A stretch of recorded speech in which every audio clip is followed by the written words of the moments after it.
Hapless teenagers beset by demons in the woods.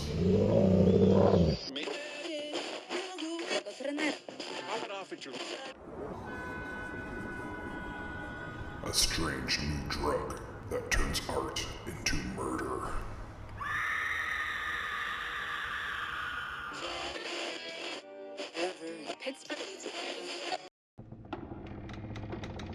A can't beat a deal on a new house with a horrifying past.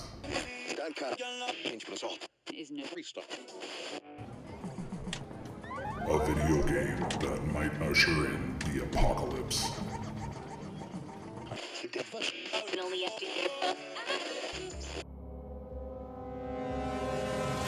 From the demented mind of Sean C. Baker, author of A Collection of Desires, Shadow Play, and Murder Virus, comes Volume 4, collecting Baker's no sleep work along with several never-before-published short stories. This 99-cent volume also includes the opening chapter of the author's forthcoming teenage giallo novel, Black Gloves and Broken Hearts, due out later this year.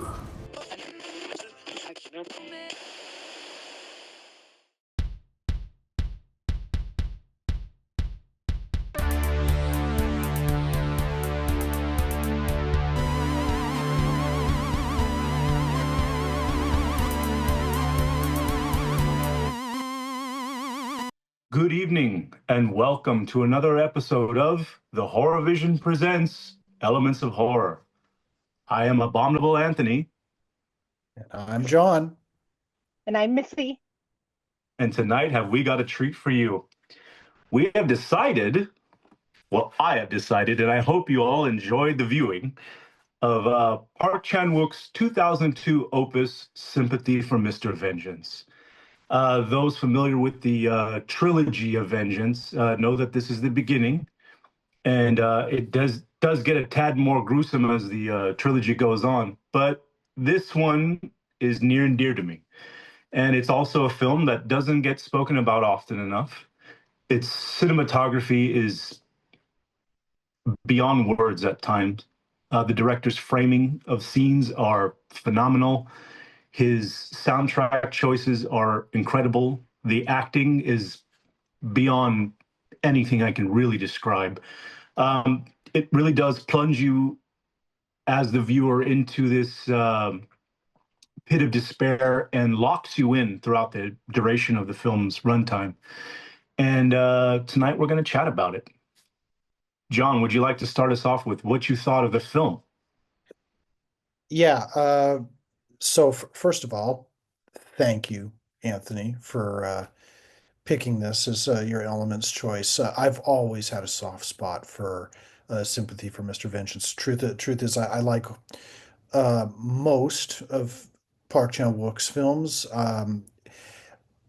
It's always been my favorite of the Vengeance trilogy. As I texted you last night, an old boy screening is not something to pass up, but I'm just always thrilled to be talking about Sympathy for Mr. Vengeance and just digging into just why the revenge film is really like an element of horror, and just like really diving into like just sort of like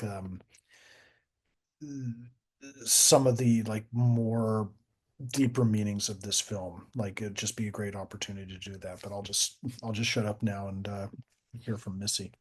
Missy, please. Okay.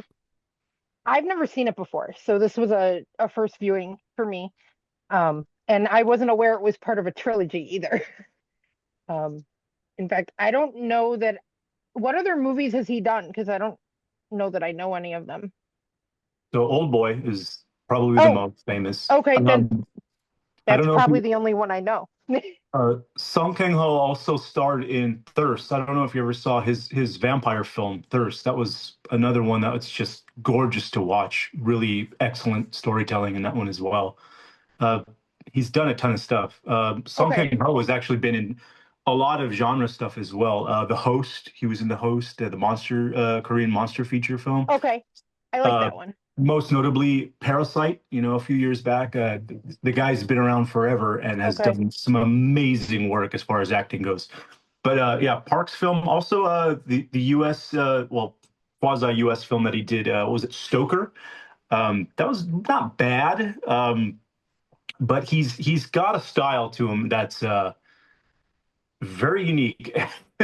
Let me tell you, it's. I remember Old Boy was the first film I got introduced from him. I think I was working a dead end job and I happened to find some other buddy there that was like, "Hey, I heard you like messed up movies. Check this out."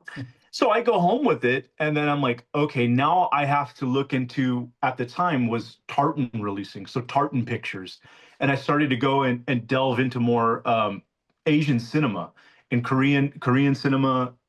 I eventually I stumbled upon like Visitor Q, tons and tons of stuff. I mean, Tartan was a phenomenal, wealth of foreign films. I think even Inside, I believe, was a Tartan release at one point in the world. I could go on and on about it, but Okay. I mean, I sit down and I watch Old Boy for the first time, and it's just this overwhelming, numbing feeling at the end of the movie where it's like, I don't know what to feel. I don't know what I want to feel. I don't know if the things I do kind of feel are the ones I should be feeling. Um, and it just led me to question so much about what a lot of modern cinema is. And I'll say this much, going back and watching Sympathy for Mr. Vengeance, I definitely fell in love with that one more than Old Boy. Old Boy is definitely a spectacle. Sympathy for Lady Vengeance is also a much more grandiose spectacle. It's beautiful on screen, but there's just something so visceral about this movie that it's really just a twist of the knife in the gut, if you ask me. There's some obviously horrific elements to deal with in this one. For those of us that are parents, there's an element of loss in here that is just whew. There's one scene I can talk about briefly. Actually, we'll get into that later. Okay. But I want to hear from you guys the lasting impression that this film has left on you. Now, for me, it's been ages since I've seen it originally, and I can remember that feeling, that initial feeling that I got, where I felt this hopelessness, I felt this ugliness, and all these awful feelings that are attributed to this film. And honestly, a lot of those things came across in script reading with a lot of the actors. A lot of them didn't want to do it because there was like Really? they were saying there's no way this film is going to get made with these themes, and it did work, and it was obviously it's exceptional. um but going back to what I was saying, uh I just want to hear what you guys had as far as like a lasting effect from this type of film. Missy, this is your first time seeing it.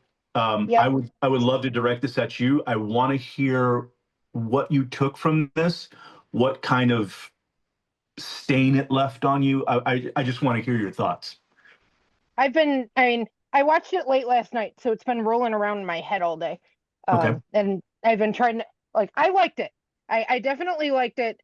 I liked that it surprised me because I kept thinking I knew where it was going to go, and then something awful happened, and and then you think, oh, okay, well, this awful thing happened. I know what kind of movie this is now, and then something else awful would happen that you didn't expect. And I like that it kept stacking. I think I was impatient with it a little bit in the beginning because I haven't seen many of these kind of movies. I saw Old Boy a long time ago and liked Mm, it. Um, my cousin showed it to me a long time ago, I think kind of in the same context as how you saw it.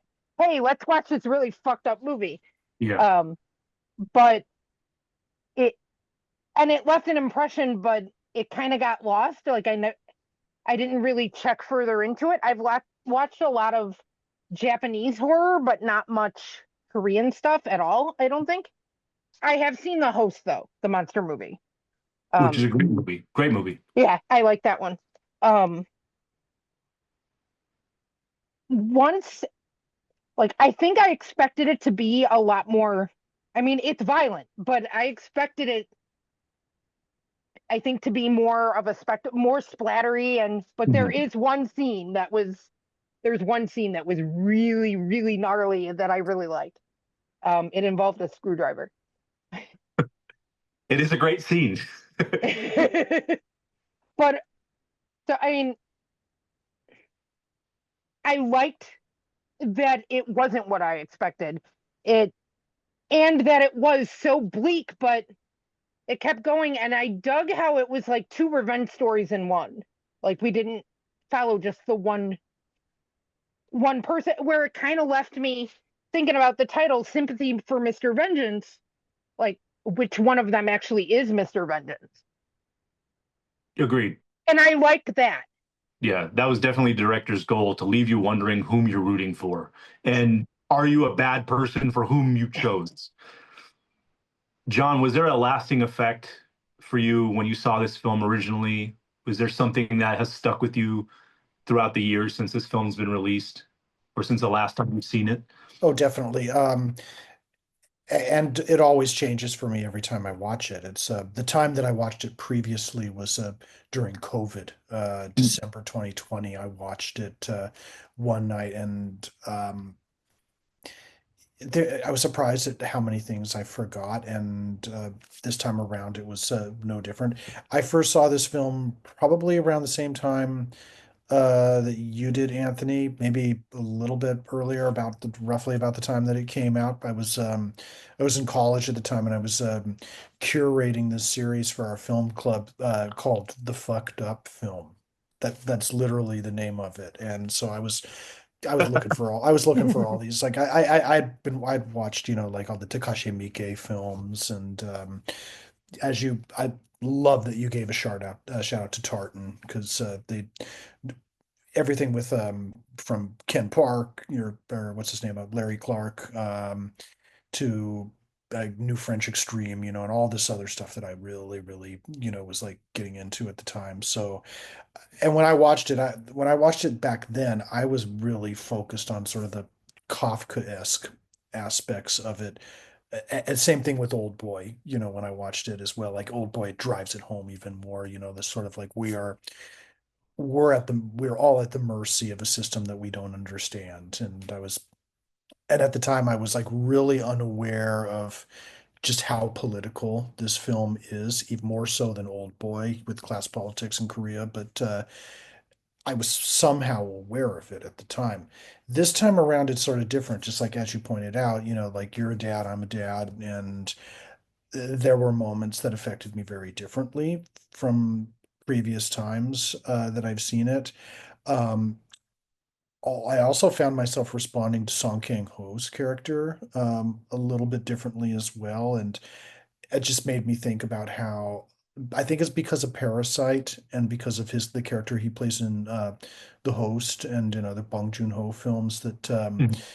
people kind of get this impression that Song Kang-ho only plays these sort of Chaplin-esque kind of like bumbling characters, when really, he just, in the hands of other people like Park Chan Wook, he's terrifying, and he's terrifying here. There's this scene I'm sure we'll be getting into momentarily that involves him licking an ear, that stays with you. Um, so yeah, this time around, there were other things that jumped out at me that I kind of forgot that was there, and I'll just leave it on one thing. There's always a different shot from this film and Old Boy, um, and The Handmaid, that I find myself drawn to every single time that I watch it. And this time around, I decided that it's this shot where Song Kang-ho's character goes uh, into an autopsy room, and all the coroners stop and just stare at him with like this green backlighting. And that, I think that summed up the whole film experience for me this time around. That was such a hard scene to watch, and it baffles you a bit because it's like, what parent signs up for that? Wants that image burned and seared into their mind till the end of their days. Like, I don't know if I could do that. Um, I don't know many anyone, if anyone that would want to do something like that and stay behind and and witness that. It's inc incredibly soul crushing. Which, the duration of the film is also soul crushing at times. But I mean, that's one of the ones. For me, the scene that got to me the most was when he, and for me, I think it's kind of the scene where the switch gets flipped, and that I may be wrong, but that's just how I perceived it. And it's when he kind of wakes up for a moment. He's, sleeping on the couch. He looks at the photo that was him and his daughter and notices his daughter's now gone from the photo. And then he kind of turns his head, and his daughter is standing in the middle of the living room now. And they share this embrace, and it's just the most like gut wrenching scene that I've seen as of late, especially since becoming a father. And then she utters something to him, where she says, I wish you would have, taught me to swim earlier. And for those that know about the film, the daughter, she drowns. We're gonna go full spoiler on this film anyway. It's been out for some time, so I think we're okay talking about some of these more impactful scenes. But this one, it just, I don't know what it was. It almost brought a tear to my eye, honestly, when she, like I said, locks her legs around him and just has this, you know, mommy daddy hug. That's just it's horrific. It's gut wrenching. I actually had to pause the film for a moment and just kind of recollect myself. Uh, it had been probably about 10 years since I'd seen this one. So it's like getting hit over the head with a bag of bricks all over again. And there are a couple things that I did notice this time around. For one, a death that I didn't recall happening uh, on previous watches. Did anybody catch that the delivery guy who delivered the noodles died also? Yeah. I Yeah. saw them covering him up, and I was like, wait a minute, who off this dude? I didn't catch on to it later on until the end of the film. I'm like, they killed the fucking noodle man. It's horrible. But Missy, I want to talk to you for a second about a scene in the film that really grabbed you. And then after that, I want to move on to John, and we'll talk some more about some more scenes that are haunting. Please. Okay. Um, the one that really got under my skin is the electrocution scene with Hmm. Oh, with yeah. and the fact that they're hooked to her earlobes. Um, and I really like the actress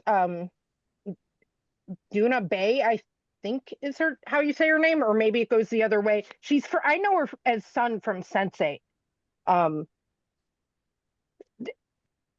the, the fact that it's attached to her earlobes and she's just so helpless, and then she's screaming and he's over there eating her noodles. that that I found that really unsettling, and I liked it a lot because it did get under my skin. I mean, was that a that's a it's a car battery, right? A car battery that he's zapping her with? I think it's some kind of electrode that he has plugged into a wall socket, Okay. because he does use that thing later on. Yeah, he rigs it up to he rigs it up to like the door to Okay. electrocute the other antagonist. The bloody shit doesn't phase me in the least, other than, oh, that was really fucking cool. But the electrocution, especially of her earlobes, and then the casual way he's just sitting across from her eating her dinner, and then he just kind of throws a blanket over her, like to ignore her. That whole thing was it was it was it reminded me kind of like the way it made me feel when the first time I saw the movie Audition, and can see that the movement in the bag out of the corner of your eye, Oh yeah, yeah, and it's like, wait, what the fuck am I even watching? That's how I felt about this, definitely. John, did you want and to I elaborate on I this dug scene? I it. know you brought it up. Yeah, yeah. This Yeah, this shocking scene. Um, yeah, I mean it stays with me. And one thing that see, whenever I watch this film, it's like there's always new things, new influences that he Mhm. has that spring to mind. Um, and I watch it the first time, I'm just like, oh, he's borrowing from Godard. He's like this one. Uh he's borrowing from Coppola's Apocalypse Now, and like how Ryu's scream like carries over into another shot. This time around, I'm watching this scene and a couple of other ones, and I'm curious because I've been tempted to make this an Elements pick in the past. It's just kind of hard to find. Have either of you ever seen a film? It's a Japanese film from the 70s called Female Prisoner 701 Scorpion. No. I know the name. That's about as far as I've got with it, though. Yeah, this is a women behind bars exploitation film, and it's Okay. basically about it's a almost kind of like torture porn, where like women that are behind bars that like then escape and then form a gang and go out for revenge. And I was like, oh, it's clear that Park Chan Wook is like inspired by this because that film has stuff like what Song Kang-ho's character is doing in Sympathy for Mr. Vengeance, just like all throughout the film. And yeah, this time around I was thinking of that, and it is one of those scenes where it doesn't matter. Like it just kind of like with New French, and I'm the same way with New French Extreme, and not so much with Takashi Miike, but definitely with the New French Extreme, where it doesn't matter how many times I've seen it, the way they shoot it and the way it's like where you can't look away. They make it so like where it's just a one long take of certain scenes where you're not permitted to look away. Uh, there's no way I get used to this scene. Like I don't get desensitized at all to it. He doesn't allow for it. I feel the same way about when Ryu's being drug out to the middle of the river as well. When you see him being kind of wrenched by his neck, and you're like, you know what's coming next. And the meetup they have in the middle of the river, it's it's this shot, face to face, almost embracing each other. Uh, and then this, you're not a bad guy. I know why you did what you did, but you also got to understand why I have to kill you now. Um, Watching that character become so callous throughout the film, because you see at one point he says, I think he has like the lead inspector at his house. He's like, look, I've sold everything. I'm even paying you off, basically. Like, I'm gonna do whatever I have to do to get revenge. And then when you see it culminate in this river, it's it's ugly to see these bits where you see him go down and slice the Achilles tendons, and the dude's only in probably 4.5 feet of water and can't keep himself afloat. That just torturous scene. It's so effective on screen, especially as far as like putting yourself in the shoes of like what would you do if you were a parent going through loss. Like there's no limit to what I would probably do, and I'm admitting that here on the podcast. Don't mess with my kid. um it's one of those things where it watching this transformation for this character, it's very unnerving to see him go from this, well, loving father to sobbing, wreck, to this just monster almost. Because at some point you also have to acknowledge he's crossed the line that he can't come back from now. And there may be no coming back from where he's gone. And so when he does what he does in that river, and then somehow still has a change of heart, and it goes back to him piggybacking him, that aerial shot with all the blood in the water, it's probably my favorite scene in the film. Just as far as how it's structured, it's almost beautiful, as grotesque as it is. No, it Um, is. It's very pretty. the way it's it's shot. amazing to look at. It just, God, you see that come out. And but here's the thing, though. Then you have this other part of him that yes, A saved him from the river, but then 2 minutes later you find out he just dismembered him with a little saw not that long afterward. And then he gets, I guess, what you would call comeuppance for what he did earlier to the gal with the electrodes on her ear, which Hmm. again is also a very nasty scene to look at. Again, that callousness really comes through when you see him just say, "Look, I don't want to deal with you crying and whining. Let me throw this blanket over your head and eat your food." And then there's just this one moment where you just see urine and blood flowing on the floor coming toward him, Hmm. and he goes and takes the blanket off, not to check on her, but to stop and sop up the urine and blood. Yep. It's just like these scenes are they're bonkers, but man, I gotta say, this this film has had a lasting effect, and I'm glad we were able to watch it again.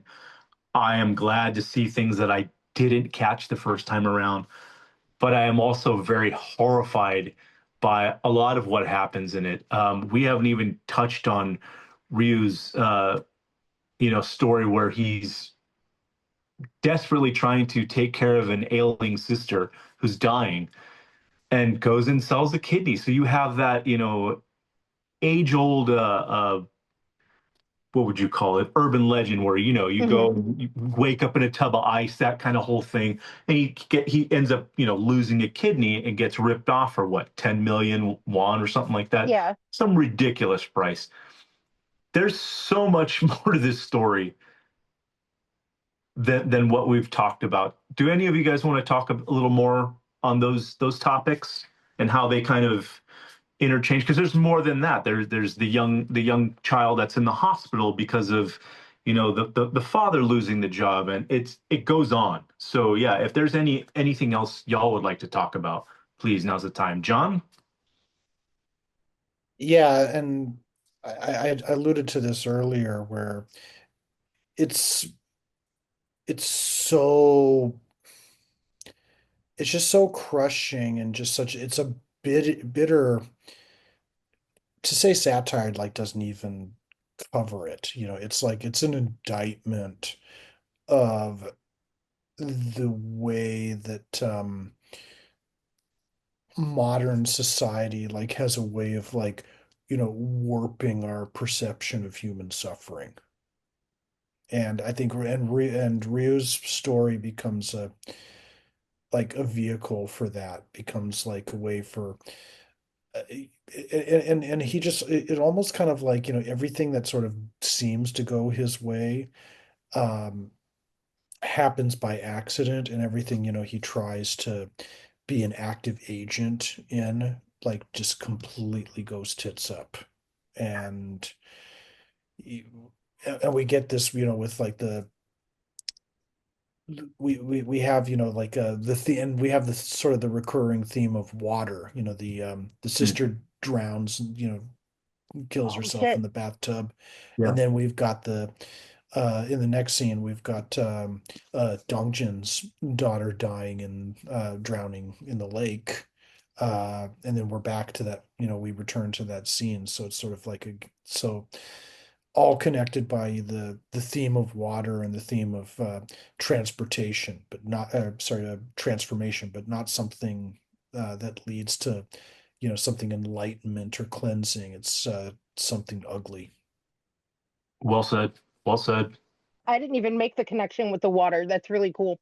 I just really liked how it presents you with these two revenge stories that intertwine, and like you guys it seemed like you connected more with the father character. I was rooting. I felt really bad for the other guy, the one who was trying to save the sister. It's all bad. Don't get me I mean, it's wrong. all bad, but Yeah. Yeah. No, go ahead, please. I found that I was rooting for that guy, and then everything just kept going wrong for him. He got put in this situation. He was trying to save his sister. He got ripped off and fucked over. Then the universe throws at him that the sister would have a donor, and if he hadn't just gotten ripped off from the organ donor people with the kidneys, he would have had enough to just get her the surgery to begin with. If he hadn't tried to do something, a few days later, she would have gotten her transplant and he had the money in his account. So Horrible. it's like life just keeps kicking this guy, and then he tries to do something, and I mean he's doing bad shit, but he didn't actually intend to hurt anybody. Like, I don't think he was a cruel person until he crosses a line where he can't come back either. He feels like more of a regular guy, whereas the guy whose daughter gets kidnapped, he seems like an upper class businessman, like, whereas the guy trying to save the brother just, it felt more relatable to me.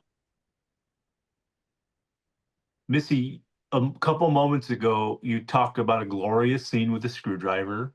Would you like to go into Ryu's wonderful revenge scene? Would you like to guide us through that? um, I liked the transformation of him because he seems kind of bumbling in the beginning, and then you get this badass scene where uh he breaks in on the organ stealing people, and they've got this girl drugged, and she's about to get raped and whatnot, and Ryu just pops in and he jams his screwdriver in the guy's neck, and the woman's saying, "Don't pull it out, don't pull it out," and he yanks it out and the blood squirts everywhere. And I like the way the camera is like, so you see the guy coming, like, dropping down, and Ryu's face right behind it, covered in blood, and it's lit in this crazy light. And I'm pretty sure that's my favorite scene. Um, but I It is dug it a a lot. gnarly one indeed. The Pari, effect was really cool. Like, it gets really good splatter. Pari doesn't do horror movies. Okay. She walked in on me Oh, while I was Lord. watching that scene, and she was like, "What the fuck are you doing?" Of course. Yeah, that's a definite what the fuck moment for sure. I mean, it's horrific, and when you see him come down that landing and you see what's going on with the gal on the gurney, and that's the dude's mother sitting there, all knotted out on heroin. It's just disgusting, and all those Hmm. people deserve to die, and I'm glad they're dead. It's just fucked up. John, is there what's your pinnacle moment of revenge in this film? What's the one that stood out to you? I we already talked about electricity, True. but yeah, I'm gonna have to go with uh, Rhea's haphazard revenge as well. It reminds me of the that scene from towards the beginning of Teton, where it's like, how many people are in this house? It's just we just got to keep killing people. Yeah, I've already said mine is still probably the one at the end at the lake. It's just it's so beautifully shot. And brutal, and those up close scenes of sliced Achilles heels. Those are just God, that creeps me out. So it gives you just enough gore factor, but also enough artistic sense to say I can't look away because this is beautiful, and as macabre as it is still beautiful. And yeah, that's my scene for the film. Who Um, disturbs you more, Anthony? Park Chan Wook, Gaspar Noé, or Takashi Miike? ooh, um, there's a scene from Gaspar. I'm sorry, the name of the film escapes me at the moment, but the scene is stuck with me forever. It's not irreversible. The climax. Yeah, Um, and it's where the child gets himself locked in like an electrical like closet or something yeah, like that. You don't see anything that happens in there. It's all implied. First, you hear him, basically being attacked by rats, the child being attacked by rats, and then ultimately electrocuted. You see none of this. And it's just this scene that has fucked with me since the first time I saw Climax. Gaspar has this way about freaking me out. That's definitely the one scene that did the most damage to me, and for some reason has stuck with me. And again, it's a bloodless scene. There's nothing you see. But yeah, definitely that bit fucked me up, man. And I've seen a fair amount of his films, but that one, fucking hell, man. What about you? I'm going to say the same. And yeah, I would go with that scene from Climax as well. Takashi Miike, it's like I feel like, he's great, I'm gonna, no, tomorrow being inauguration day, I think I'll watch 13 Assassins again. There you go. Um, and it'll help me cope.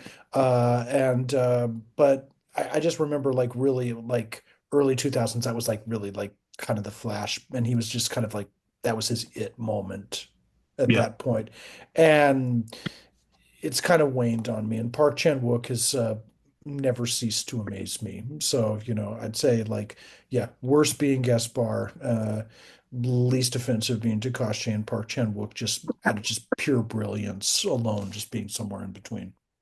I concur. I concur. Park Chan, I mean, fantastic work. The guy's done some stuff that is amazing to look at, amazing to revisit. Clearly, we're dealing with that tonight. Missy, same question. Is there a Gaspar Noé film, or you know, reiterating basically what John had asked? I don't know that I've seen enough of any of these guys' movies to. I mean, I've seen more Takashi Miike than any of them, I think. Okay, Um, I and he did Audition, right? he did. Is Yeah. that him? Yeah. Yeah. The um the needles in the eyeballs in Audition. Or yeah, it yeah. I did that always. It gets me every time. And that movie, I love that movie, but that movie nails that you're you're so in that you forget you're watching a horror movie, and then horrible things start happening. So when that one flips over, it always gets me, and so I'll go with that one. But I think the only Gaspar Noé film I've seen is the one you picked for Previous Elements one, Mm. right? Wasn't that Matt Dillon one we watched? Serial killer, Jack House of Jack built, Oh, or that's Oh no, Lars von or Trier. Trier. Yeah, oh, Lars. okay. Then I don't think I've seen any Gaspar Noé Oh, because I thought okay. that was him. Have you seen Irreversible? Uh-uh. Okay. I've heard of it. I know what it is. I've never seen it. I've almost made Climax an Elements choice before, but I It'd be, went with Angst instead. it'd be great to revisit. It's an excellent one. I might do it next time. I don't know. We'll see. Any closing thoughts, Missy? Um, I'm glad you picked it because I mean, I'd never even heard of it. I hadn't. I like Old Boy, but I didn't even know that this was like a trilogy or anything. And I'd be willing to check out more. I watched it on Tubi last night, and they advertised for the Lady Vengeance one. That's up there too. So I'll probably check that out soon. It's not as graphic, but it's brutal in its own right. Definitely. Okay. Is Yeah. that's the second one? That would That's be the the next third one, right? film. That's the third film, actually. Then what's the second one? Second one is Old Boy. Oh, it is. Okay. Yeah. I was okay. John? Yeah, once again, thanks for bringing us back around to this film. It was nice to revisit. Um, it's always been my favorite. A lot of people though don't like Lady Vengeance, or they find it like um the weakest of the three, and I've Okay. always thought that was a little bit unfair. I enjoyed Lady Vengeance just fine. It's a gorgeous film, honestly. I would agree that it doesn't match the caliber of brutality in the first two films, but I do concur that it's not. I don't think it's a bad film by any means. It's gorgeous to look at, in all honesty. Okay. I don't think there was any bit of disappointment about it or anything. But yeah, so Sympathy for Mr. Vengeance. I'm glad we were able to sit down and watch this movie. I'm glad we were able to bring it to the audience, our listeners, for for those of you who haven't seen the film, I hope you're not bothered by the spoilers. And if you've seen it, please hit us up however you can through the various channels. Let us know what you thought of the film. And if you would like to see the movie because you're now intrigued by what we've spoken about, it is definitely well worth your time. It is worth picking up physically. It is worth renting. It is worth having it in your mind forever and ever, because there's some haunting shit in this film. And I think those who are in search of that kind of cinema, it is definitely a welcome viewing for anybody that fits that criteria. So please do watch the film. And again, thank you all for listening tonight. I am the Abominable Anthony. And I'm John. And I'm Missy. And we are the Horror Vision. Good evening.